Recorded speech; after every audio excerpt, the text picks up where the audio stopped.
Hi there, survivors!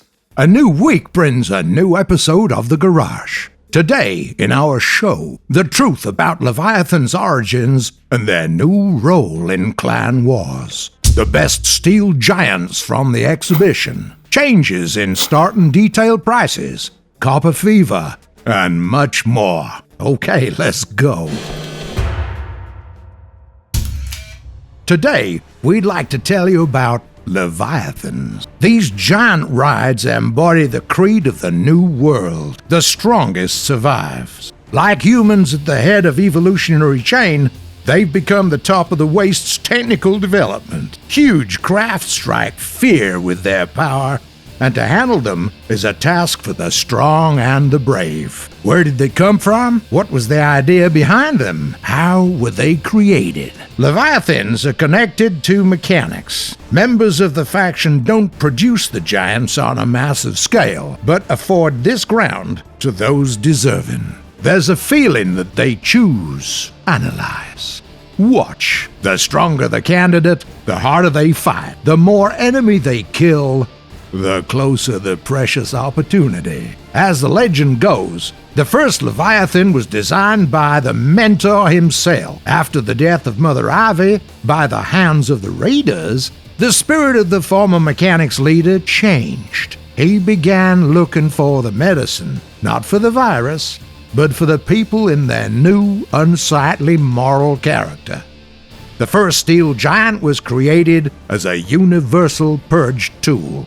The Leviathans require lots of resources and power, but the main trick here is the special machinery capable of launching the ride in an autonomous combat mode. The Leviathan creator not only puts to action his monstrous drafts, but also gets part of his personality into the build. More and more survivors are joining the number of creators these days. Mechanics have provided all the necessary background for this. Why does a peaceful faction need this? Why don't they use the giants in combat themselves?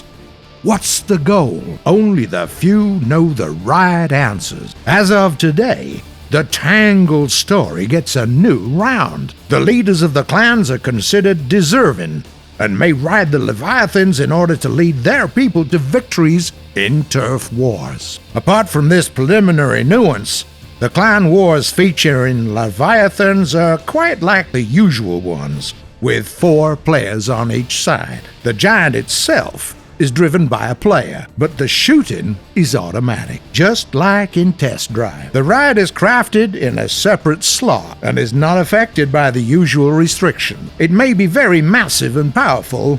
A lot depends on the idea, available parts, and the designer's mind. While fighting with a Leviathan, the team members become the leader's guards, ensuring the major attack power. They get to either control points or behind the enemy lines in cramped groups. The fights become more aggressive, fast, and cruel. A lot depends on the choice of the giant itself. One should come to this point responsibly. So, welcome to our proving ground. Which Leviathans are best for the clan wars? Let's analyze some advantageous models. Anubarak. It's so tough that it shoots itself up right in the garage. But really, it happens because of mandrakes directed up in the air. Don't forget that the weaponry of Leviathans is managed by AI, both in Test Drive and in combat. Depending on the energy consumption, Leviathan has about 10 cannons. If possible, they're aided by close-range weaponry. This particular build offers 7 mandrakes, as well as Harvester and Druzhba. Even taking into account the inelegance of AI when it comes to aiming, the salvo of several howitzers will be incredibly powerful. The allies should watch that no one interferes with the attack. Fire can be delivered from a distance. First, you clean it up real good from afar, and then slowly move to the goal with the whole squad. Quite decent tactics. Mechanical legs is a happy choice for steel giants. There are 10 of them here, And even if they're all or partially lost in battle, you can manage it with caterpillars. It's a thought-through and enduring specimen. 4 out of 5. Pay 40K, the Spider. This one was already reviewed in the garage number 18, but worth mentioning again considering the changes. 14 chords, 3 specters, 3 executioners, 2 defenders. The might of this giant is still unmatched. If Anubarak is slow and powerful, this craft attacks fast and furiously at anyone in sight. The guns are located close to each other on the front, but mechanical legs help to adjust the fire really quickly. The Leviathan's back is weak and vulnerable, but the teammates should do their best so the leader can ignore this fact. 4 out of 5.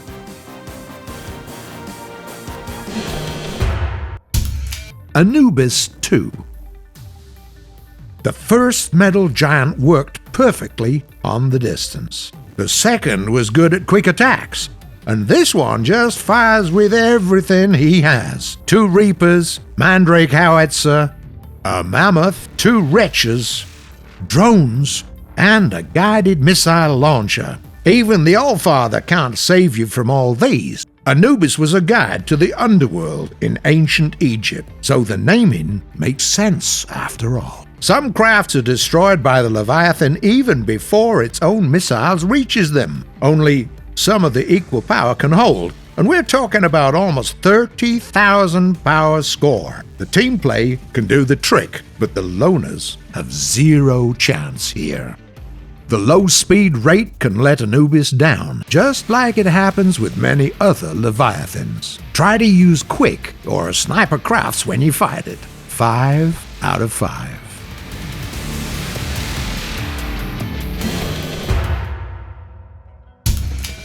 Surviving in the wastes is no easy task. You're well experienced now and can easily forget your harsh start. A small garage, an ordinary craft, a pile of basic details. Damn, that was a while ago. The good-natured mechanics and personally IVXO want to make the things easier for the newcomers. That's why some starter details will cost 50 pieces of scrap metal from now on.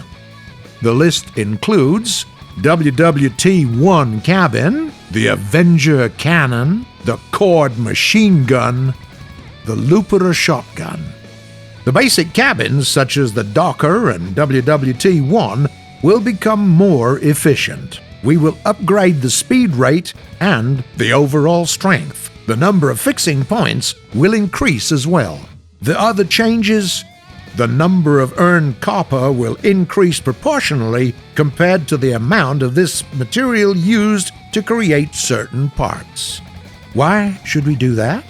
Currently, there's no balance between metal and copper on the in-game market, and we think these two reasons should be equally presented. Our decision will help to reach this goal, doing no harm for the players at the same time. Our approach to the matter should leave you with no reason to worry. We will discard all the copper-related deals on the market during the update. At the same time, the number of resources on each player's storage will increase proportionally. In the end, all the savings will stay undamaged. Please note that all the changes are preliminary before they are integrated in the actual game. They can be changed or cancelled in the process. Well, that's it for today, survivors. Keep fighting and training, designing, and don't forget to trade. See you in a week right here in the garage. Tell your friends about the show if you like it, and leave your comments. We're always ready to hear you out. So long.